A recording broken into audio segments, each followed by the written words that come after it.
Welcome back to cup lunch by Dhana. അപ്പോൾ ഇന്ന് ഞാൻ നിൽക്കുന്നത് ഫാം വില്ലയിലാണ്. ചാവക്കാട് പഞ്ചവടിയിലുള്ള ഫാം വില്ലയാണ്. ഇവിടുത്തെ വിശേഷങ്ങളാണ് ഇന്ന് നമ്മുടെ വ്ളോഗിൽ ഇൻക്ലൂഡ് ചെയ്യുന്നത്. കണ്ടു നോക്കൂ.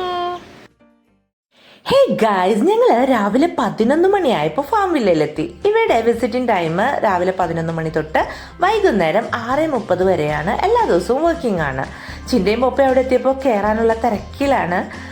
ടിക്കറ്റ് ചാർജ് വരുന്നത് 5 വയസ്സിന് മേലെയുള്ള കുട്ടികൾക്കും മുതിർന്നവർക്കും 150 രൂപയാണ് ചാർജ്.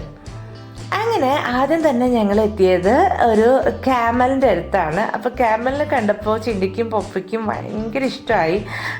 ഒട്ടകത്തിനൊക്കെ നമ്മൾ സൂവിൽ കണ്ടിട്ടുണ്ടെങ്കിൽ ഇതുപോലെ ഭക്ഷണം കൊടുക്കാനും ഒന്നും പറ്റാറില്ലല്ലോ. അങ്ങനെ ഇവിടെ എല്ലാ ആനിമൽസിനും നമ്മൾക്ക് നേരിട്ട് ഭക്ഷണം കൊടുക്കാനും തൊടാനും ഒക്കെ സാധിക്കും കേട്ടോ.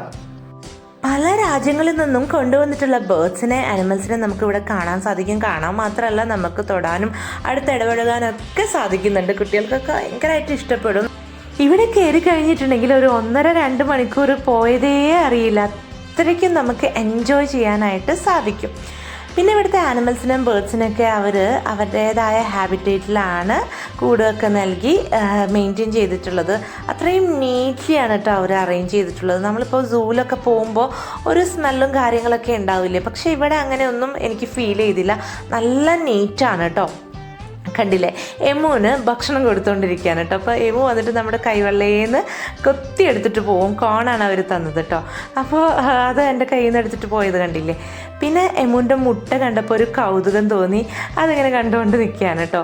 പിന്നെ എമു നമുക്ക് പോസ് ചെയ്ത് തരുന്നുണ്ട്, ഫോട്ടോ എടുക്കാനും റീലെടുക്കാനൊക്കെ. അപ്പോഴാണ് പൊപ്പ ഡക്കിനെ കണ്ടത്. അങ്ങനെ ഡക്കിൻ്റെ അടുത്ത് പോയി ചിരിച്ച് നിൽക്കുന്നതാണ് കാണുന്നത് കേട്ടോ. എന്തായാലും മക്കൾക്ക് ഭയങ്കരമായിട്ട് ഇഷ്ടപ്പെട്ടു. പപ്പനേക്കാളും ചിൻ്റെയാണ് കൂടുതൽ എൻജോയ് ചെയ്തത്. ഇവിടെ കണ്ടില്ലേ ഒരു ആട്. ഇതിൻ്റെ പ്രത്യേകത എന്ന് പറഞ്ഞാൽ 4 കൊമ്പുണ്ട്. കാണുമ്പോൾ കുറച്ച് പേടിയൊക്കെ തോന്നുമെങ്കിലും ആള് പാവാണ്. കണ്ടില്ലേ, കുട്ടികൾക്കൊക്കെ തൊടാൻ വേണ്ടിയിട്ട് നിന്ന് കൊടുക്കുകയാണ് കേട്ടോ. അങ്ങനെ ആളിനെ കൂട്ടിയിലാക്കി. അങ്ങനെ കുട്ടികൾ ഭയങ്കര ഹാപ്പി ആയിട്ടോ. പിന്നെയും വേറെ ആടുകളൊക്കെ ഉണ്ടായിരുന്നു. അതിനൊക്കെ കോണും കാര്യങ്ങളൊക്കെ അവർ കൊടുത്തതൊക്കെ കൊടുക്കുകയാണ്. വേഗം വന്ന് മേടിച്ച് പോകുന്നുണ്ട് കേട്ടോ.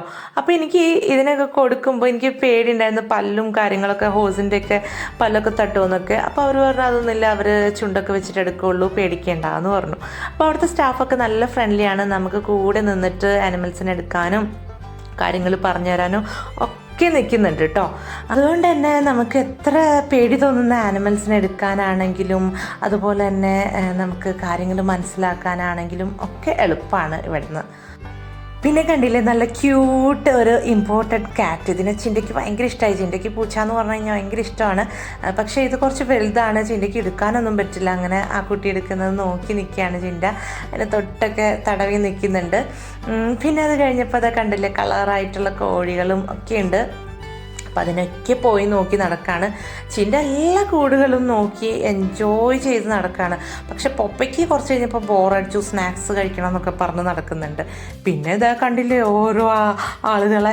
അപ്പോൾ ഇവരിനെയൊക്കെ കണ്ടപ്പോൾ കുറച്ച് എനിക്ക് പേടി തോന്നി. കാരണം എനിക്കിങ്ങനെ റബ്ബറി ടൈപ്പ് അതുപോലെ തന്നെ എന്നെ കാണാൻ പേടിയുള്ള ആനിമൽസിനെയൊക്കെ എടുക്കാനാണെങ്കിലും തൊടാനൊക്കെ എനിക്ക് ഇത്തിരി ഭയമാണ്. അപ്പോൾ ദേ ഇഗ്വാന കുട്ടികൾ വരെ എടുക്കുന്നുണ്ട്. ദേ പൊപ്പൊക്കെ പോയിട്ട് തൊട്ട് നോക്കുന്നുണ്ട്. ഞാൻ ആ ഭാഗത്തേക്ക് പോയില്ല. എനിക്ക് ഭയങ്കര പേടിയാണ് ഇങ്ങനത്തെയൊക്കെ. ഞാൻ ചിലപ്പോൾ സ്വപ്നമൊക്കെ കാണും. പിന്നെ ആണിതാ സ്നേക്ക്. പിന്നെ ഓലപ്പാമ്പിനെ കണ്ടാലും ഞാൻ ഓടും, അങ്ങനത്തെ ആളാണ്. അങ്ങനെ പാമ്പിനെ തോളിലിട്ടാന്നൊക്കെ പറഞ്ഞപ്പോൾ ഞാൻ പറഞ്ഞു എനിക്ക് വേണ്ട.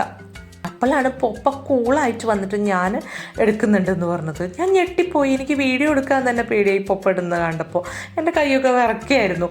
ഒരു വിധത്തിൽ ഞാൻ വീഡിയോ എടുത്ത് തീർത്തു. ഇത് കോൺ സ്നേക്കാണ് കേട്ടോ പൊപ്പ ഇട്ടത്. എനിക്ക് നല്ല പേടി തോന്നി കേട്ടോ കണ്ടപ്പോഴും പൊപ്പ എടുക്കുന്നത് കണ്ടപ്പോഴൊക്കെ. എന്തായാലും എനിക്ക് അത് പറഞ്ഞിട്ടുള്ളതല്ല. ഞാൻ എന്തൊക്കെ പറഞ്ഞാലും എടുക്കില്ല എന്നുള്ള ഒരു പ്രതിജ്ഞയിലായിരുന്നു. അങ്ങനെ ഞാനവിടെ നിന്ന് ഓടി രക്ഷപ്പെട്ടു കേട്ടോ. അത് കഴിഞ്ഞിട്ട് അടുത്ത ബേർഡ്സിനെ കാണാൻ വേണ്ടിയിട്ട് പോവാണ്. അങ്ങനെ നടന്നുകൊണ്ടിരിക്കുകയാണ് കേട്ടോ. അപ്പോൾ ചിൻ്റെ ഓടി കയറി. ചിന്തയ്ക്ക് ഭയങ്കര ഇഷ്ടമായിട്ടോ ബേർഡിനെ. ട്രൈ കളറിലുള്ള ബേഡ്സാണ്. അപ്പോൾ കാണാനാണെങ്കിലും എടുക്കാനാണെങ്കിലൊക്കെ നല്ല ക്യൂട്ടല്ലേ. അപ്പോൾ ഞാൻ വിചാരിച്ചു എന്തായാലും പാമ്പിനൊന്നും എടുക്കാൻ എന്നെ കൊണ്ട് വയ്യ, അറ്റ്ലീസ്റ്റ് ഒരു ബേർഡിനെങ്കിലും ഒന്ന് എടുത്തിട്ടുള്ള ഫോട്ടോ റീലൊക്കെ എടുത്തില്ലെങ്കിൽ മോശമല്ലേ പാമ്പില്ലേൽ വന്നിട്ട്. അങ്ങനെ ഞാനത് ആ ഒരു കിളിനെ എടുക്കാൻ വേണ്ടിയിട്ട് പോവാണ്. അപ്പോൾ അതിന് നമ്മൾ എങ്ങനെയാണ് ഫുഡ് വെച്ച് കൊടുക്കുന്നത് അത് അവിടെ വന്ന് കൊത്തിയെടുക്കും. അപ്പോൾ ഞാൻ ഷോൾഡറിൽ വെക്കാമെന്ന് വിചാരിച്ചു. കൈവെള്ളയിൽ വെച്ചാലും അവിടെ നിന്ന് കൊത്തിയെടുത്തിട്ട് പോകും. അപ്പോൾ ഷോൾഡറിൽ വന്നിരിക്കുന്നതാണ് ഈ കാണുന്നത്. അങ്ങനെ വന്നിരുന്നപ്പോൾ ഞാൻ കൂളായിട്ടോ. പക്ഷേ ആൾ പോകുന്നില്ല, എൻ്റെ മുടിയുടെ ഇടയിലൊക്കെ വന്നിരിക്കുകയാണ്. പിന്നെ ആരോ എടുത്ത് മാറ്റി തരാണ് ചെയ്തത് കേട്ടോ. അങ്ങനെ നല്ല രസമാണ്. നമുക്ക് കുറേ നമ്മളെ ടെൻഷൻസൊക്കെ റിലീവ് ചെയ്യാനും ഒക്കെ തന്നെ സാധിക്കും ഇങ്ങനത്തെ സ്ഥലങ്ങളിലൊക്കെ പോയി കഴിഞ്ഞിട്ടുണ്ടെങ്കിൽ. അങ്ങനെ നമ്മളിങ്ങനെ നോക്കി നിൽക്കുകയാണ്. ചിണ്ടാണെങ്കിൽ അവിടെ നിന്ന് ഇറങ്ങുന്നേ ഇല്ല. അപ്പോഴാണ് ചിണ്ടയ്ക്കൊരു പണി കിട്ടിയത്. ആ കിളി ചിന്നയുടെ തലയിൽ അപ്പിട്ടു. അങ്ങനെ അത് കഴുകാൻ വേണ്ടി പോയി. അവിടെ കഴുകി വാഷ് ചെയ്യാനൊക്കെ ഹാൻഡ് വാഷും അതുപോലെ തന്നെ വാഷ്റൂമും കാര്യങ്ങളൊക്കെ ഉണ്ട് കേട്ടോ. അങ്ങനെ അതൊക്കെ വാഷ് ചെയ്ത് ക്ലീൻ ചെയ്ത് കൈയൊക്കെ നന്നായിട്ട് കഴുകി കഴിഞ്ഞിട്ട് അവർക്ക് സ്നാക്സ് വാങ്ങിച്ചു കൊടുക്കണം. അവർ സ്നാക്സ് വാങ്ങിക്കാൻ വേണ്ടിയിട്ടൊരു കടയൊക്കെ ഉണ്ട് കേട്ടോ. ഒരു സ്നാക്ക് കോർണർ ഉണ്ട് അവിടെ. അവിടെ നിന്ന് നമുക്ക് സ്നാക്സും ജ്യൂസൊക്കെ വാങ്ങിച്ച് കഴിക്കാം. അങ്ങനെ നമ്മളതൊക്കെ കഴിച്ചൊന്ന് റീഫ്രഷ് ആയി കഴിഞ്ഞ് നമ്മൾ പോകാനുള്ള പുറപ്പാടിലാണ്. ലൊക്കേഷൻ ഡീറ്റെയിൽസ് ഞാൻ ഡിസ്ക്രിപ്ഷനിൽ കൊടുത്തിട്ടുണ്ട്, പോണ്ടവർക്ക് ചെക്ക് ചെയ്യാം. ഗൈസ്, അപ്പൊ ഞങ്ങള് ഇറങ്ങാൻ പോവാണ്. അപ്പൊ ഇവിടുത്തെ വിശേഷങ്ങളൊക്കെ ഇഷ്ടപ്പെട്ടു കഴിഞ്ഞാൽ സബ്സ്ക്രൈബ് ചെയ്യാത്തവരാണെങ്കിൽ സബ്സ്ക്രൈബ് ചെയ്യുക, ലൈക്ക് ചെയ്യുക, കമന്റ് ചെയ്യുക. Bye bye.